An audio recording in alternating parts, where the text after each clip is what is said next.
Hello, hello. Welcome. So glad that some of you are here. We're a little late getting started this evening. Little drama in the studio. Nothing bad, just things. Anyway, good to be here. Good to see you. Hi, Marla. Hi, Lynette.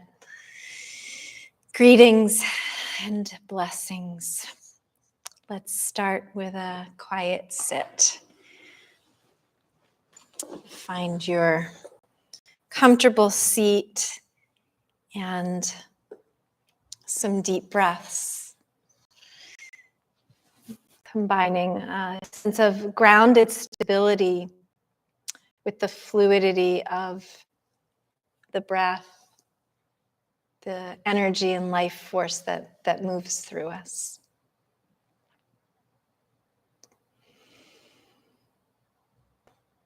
Steady breath in, steady breath out.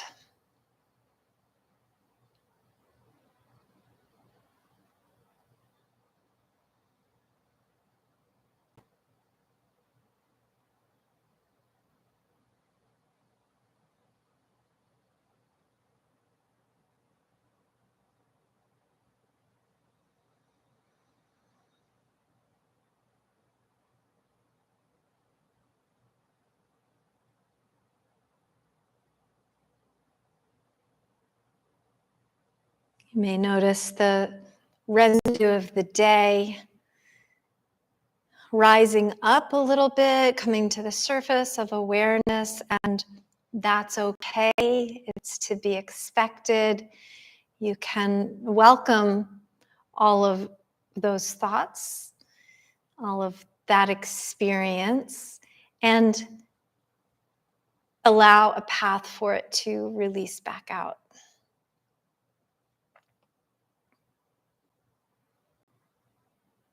Perhaps the breath paves the way for that path.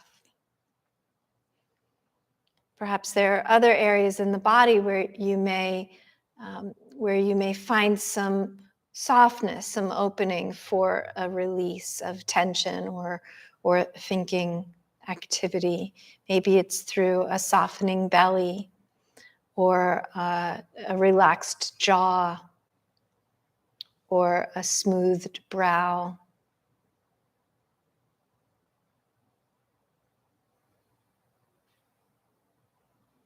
Maybe it's through your rooted seat.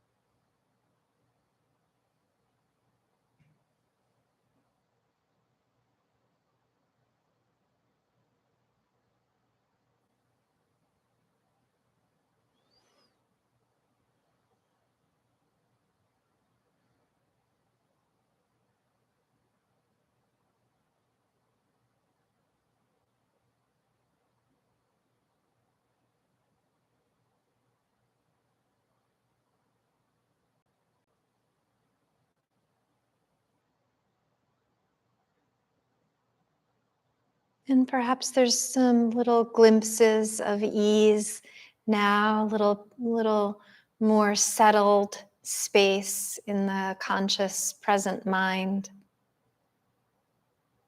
a little less tension. Just notice all of that, whether it's present or not.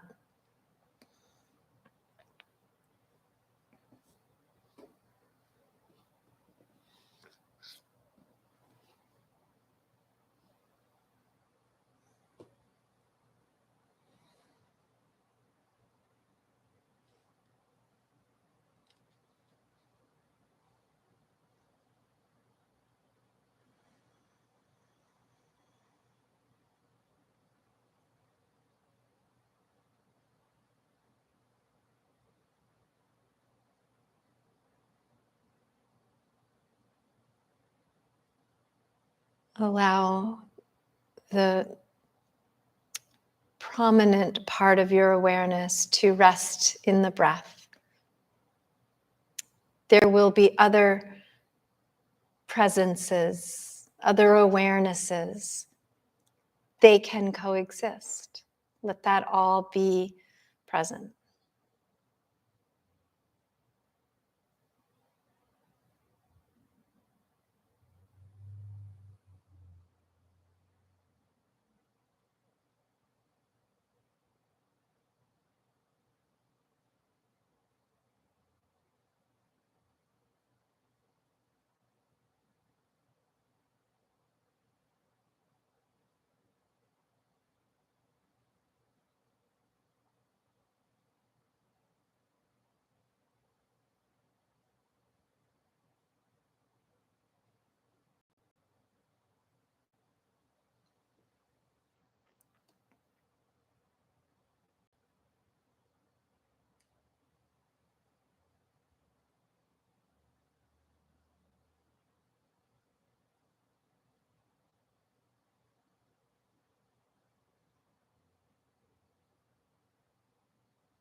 With every wandering of the mind into those other realms, you can simply trace your way back to the breath.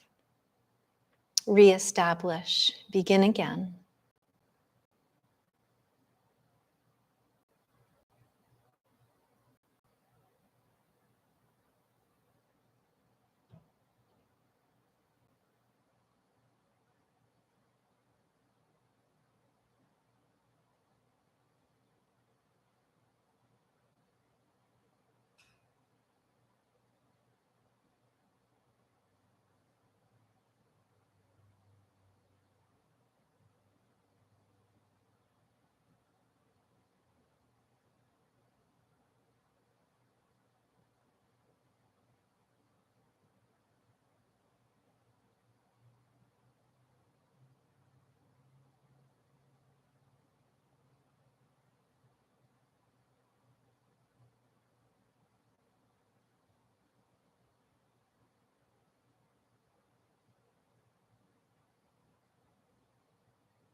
Just a couple more minutes, sitting in the space that you've made for yourself inside, sitting in the quiet, sitting in the intention of presence.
Let's welcome in the next breath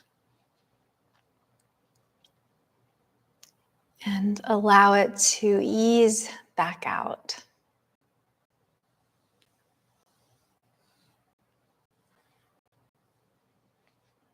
And return your awareness to your immediate surroundings.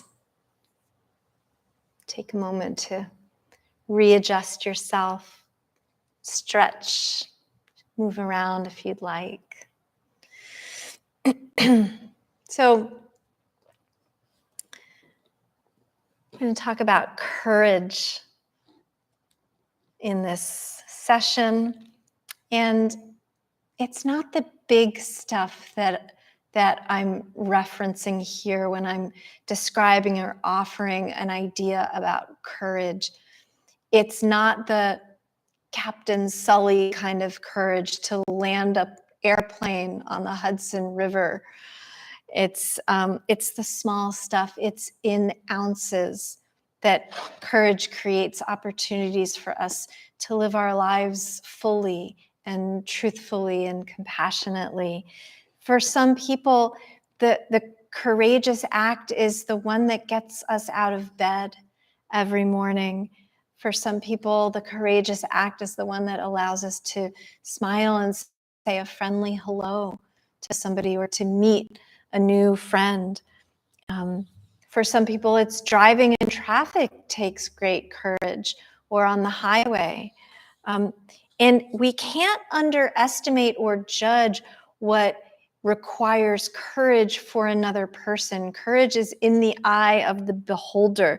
The meter, the courage meter for each individual is individually calibrated. And but at its basis, I think that courage is about an openness and a readiness to face oneself and the way that we relate in the world. I think that that's the real courage, and everything else that feels brave and stems from there is secondary. So at Naropa University, where I'm pursuing a Master of Divinity currently, there's a tradition for midterms and final exams, which is called the Warrior exam. And the way it works is the class creates together 20 odd questions based on the course material. And each one of the students has to prepare to answer all 20. But in the exam itself, the class gathers and the questions are all put into a bowl, and one person at a time is the asker and another person at a time is the answerer. The asker picks one question out of the bowl and the answerer provides a response. And the asker then, which is a fellow student, can probe, can redirect, can ask for further clarification on certain things. And it becomes a relational back and forth experience. And this is happening on full display in front of the whole class, out loud, heart and mind wide open for everybody to observe. Naropa's founder, Chogyam Trungpa Rinpoche, says that the love of wisdom puts you on the spot at all times, which is to say that the basis for wisdom is to understand who we really are.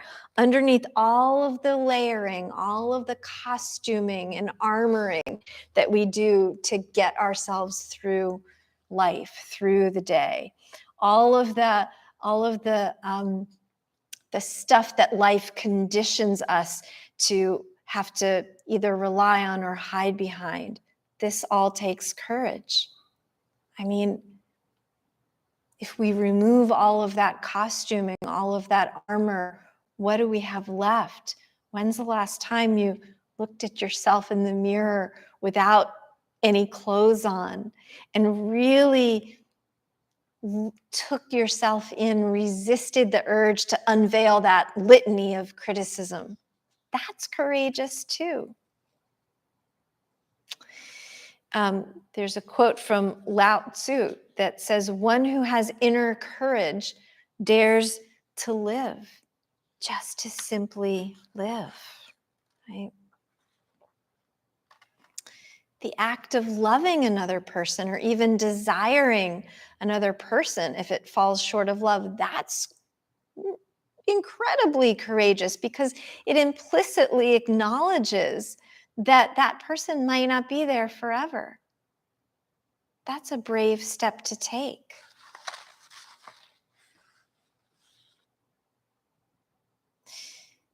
There's a passage in To Kill a Mockingbird where Atticus is talking to his son Jem after the death of the neighbor woman whom Jem has to read aloud to. Atticus makes him do this act of service to the neighbor.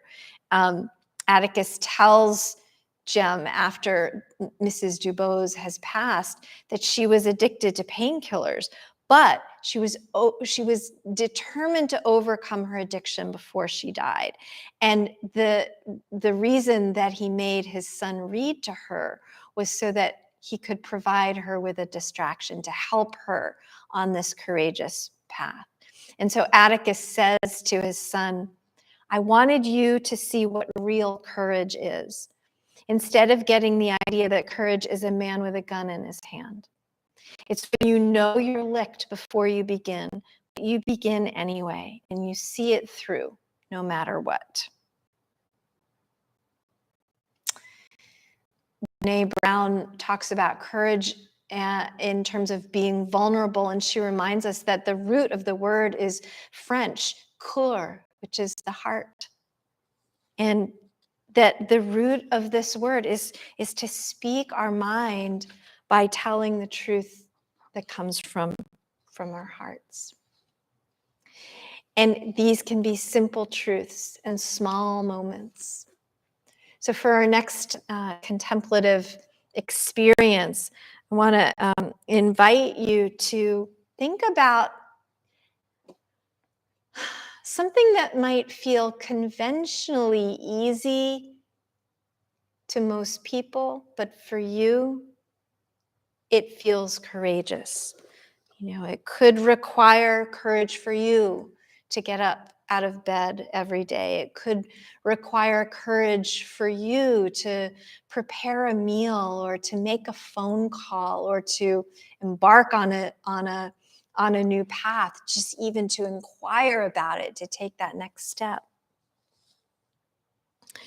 And so with that small act of courage in mind, that small thing that's conventionally seems normal, we can tap into a place in the heart where we feel there's a reservoir of strength, of willingness to face that truth about ourselves and to take those steps anyway.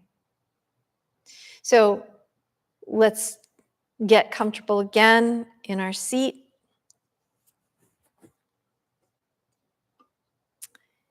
And feel the spine and its willingness to lengthen, to rise up and out of the base of the body.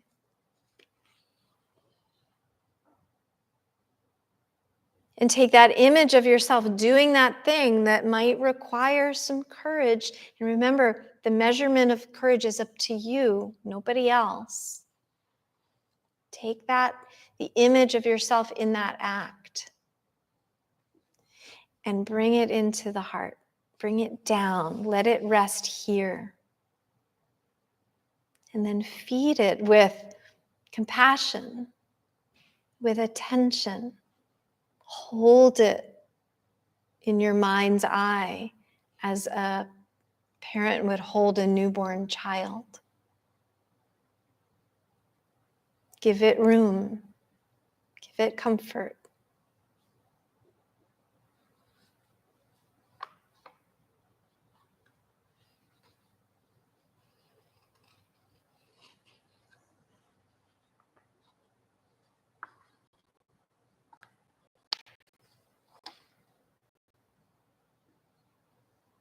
and breathe.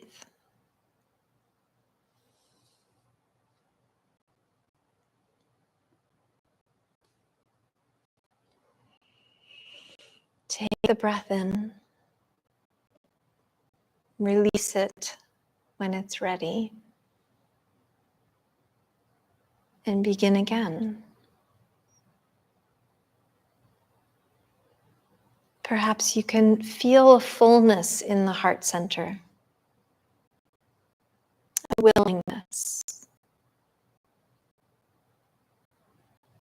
a readiness.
It might even take some ounce or two of courage to even conjure this thing, this activity that invites you to feel brave. That's part of what we bring into the heart. That's part of what we nourish.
Sitting with this compassionate heart, willing to face the things that feel scary. Coming back to the breath, coming back to presence as many times as we need to.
And then bringing yourself back to the moment, welcoming your mind back to your immediate surroundings and welcoming your body into the space in a tangible way.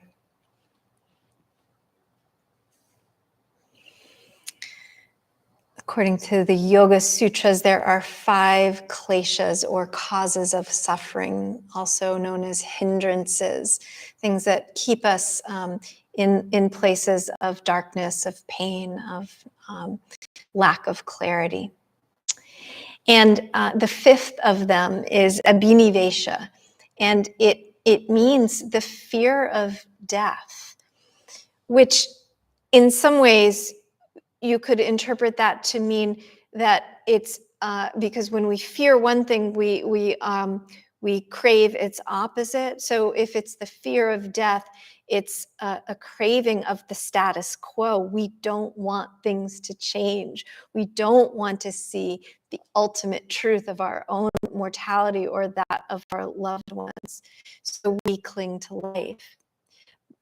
But if we're clinging to life as a static experience, then we're not really living at all. So what we do instead to face this is we strengthen and prepare our bodies, our hearts, our minds, so that we can ultimately discover that the body in its current form, however it shows up on any given day, is the least of who we are. It requires great courage to face the truth that change is inevitable and that we will at some point, pass on. So the courage to die is the same as the courage to live. And the practitioner of yoga and meditation, which in its broadest sense is everybody, we're all seeking ways to connect. We're all seeking ways of finding peace and liberation from suffering. Those of us who practice in this mindset, we are called upon every day to face this inevitability that the distinct quality of us, this separate entity, isn't and never was separate to begin with, and at a certain point will merge back to where we came, however we define or conceptualize that. And that's a courageous logic to follow through to its end. And this is why it's courageous to love, because that too is fleeting in the relative time and space of existence. Right? Courage also involves a willingness, and that's as distinct from something that we think of as willpower, but a willingness to show to show ourselves our shadow sides, to move toward rather than away from all kinds of discomforts that arise. Willingness to do the hard work of developing ourselves, to heal ourselves, to get into right relationship with other people. The beloved Buddhist teacher Roshi Joan Halifax talks about the necessity of having a strong back, but a soft front. Right? So the strong back is the capacity to hold ourselves in a structure that is capable, that can withstand the beating of daily life. And it's what allows us to embrace fearlessness and develop that willingness to be real in the world. Not the world that we want, but the world that is. So that soft front, our open-heartedness, is really where that courage lives. This is the centerpiece of Brené Brown's teachings about vulnerability. It's like the yin and the yang mutually supporting one another. Inherent in living with this soft, open front is to risk being hurt. And courage enables us to take those risks.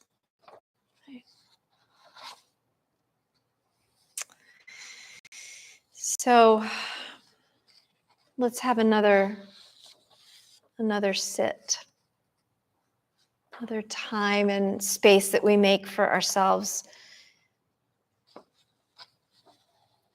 to cultivate that strong back and soft front.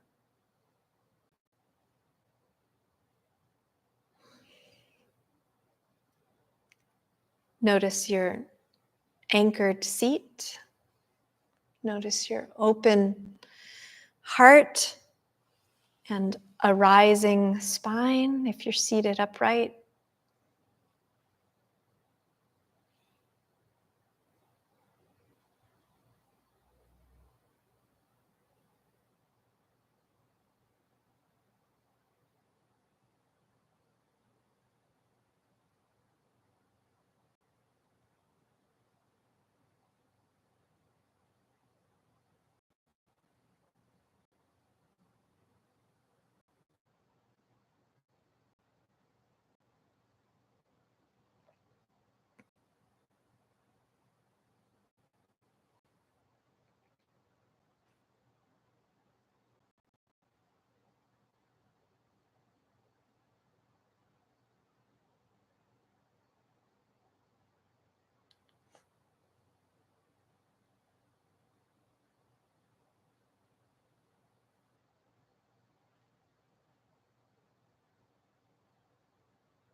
Feel the structure of your strong back.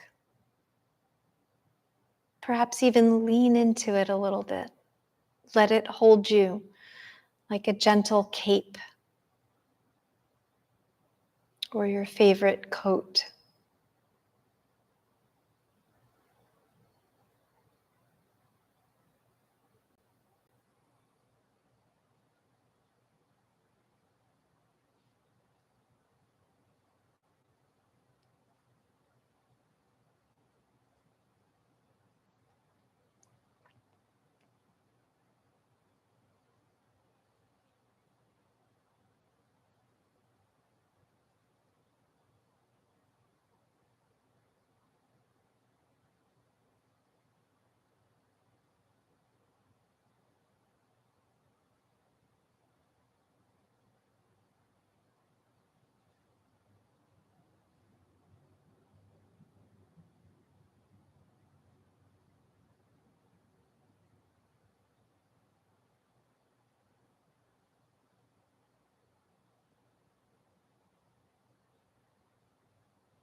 And breathe into your soft front.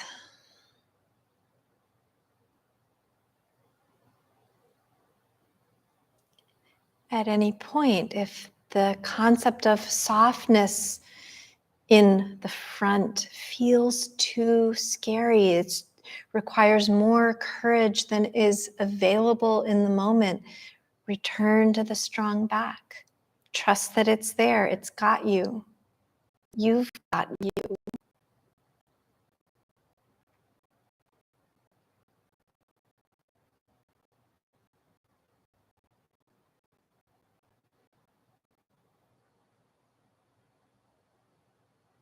Retreat as many times as you need. That too is courageous.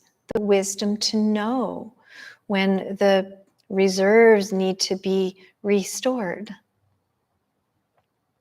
when resources need to be topped off.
Note the next few breaths.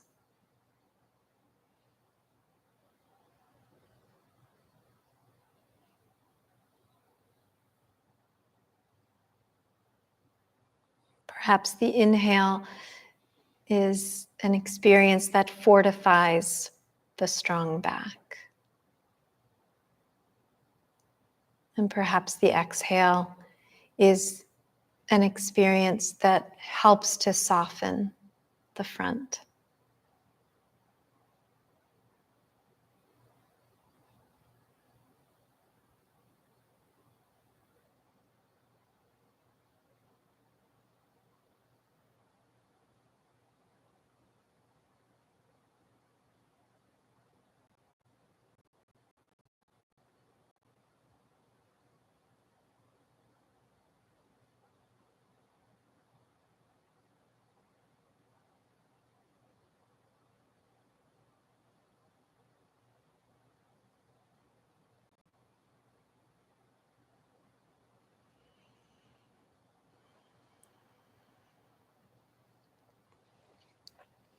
As we close, I'll share this poem by Anne Sexton. It's called Courage.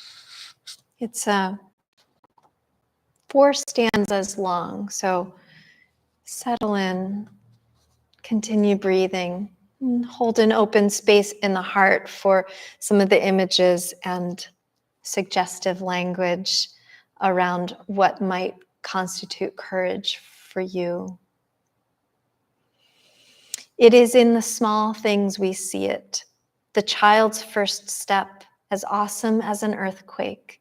The first time you rode a bike, wallowing up the sidewalk.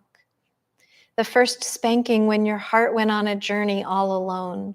When they called you crybaby, or poor, or fatty, or crazy, and made you into an alien, you drank their acid and concealed it. Later, if you faced the death of bombs and bullets, you did not do it with a banner. You did it only with a hat to cover your heart. You did not fondle the weakness inside you, though it was there. Your courage was a small coal that kept you swallowing. If your buddy saved you and died himself in so doing, then his courage was not courage, it was love. Love, as simple as shaving soap. Later, if you have endured a great despair, then you did it alone. Getting a transfusion from the fire, picking the scabs off your heart, then wringing it out like a sock. Next, my kinsman, you powdered your sorrow, you gave it a back rub, and then you covered it with a blanket after it had slept a while. It woke to the wings of the roses, and it was transformed. Later, when you face old age and its natural conclusion, your courage will still be shown in the little ways. Each spring will be a sword you'll sharpen. Those you love will live in a fever of love, and you'll bargain with the calendar. And at the last moment, when death opens the back door, you'll put on your carpet slippers and stride out.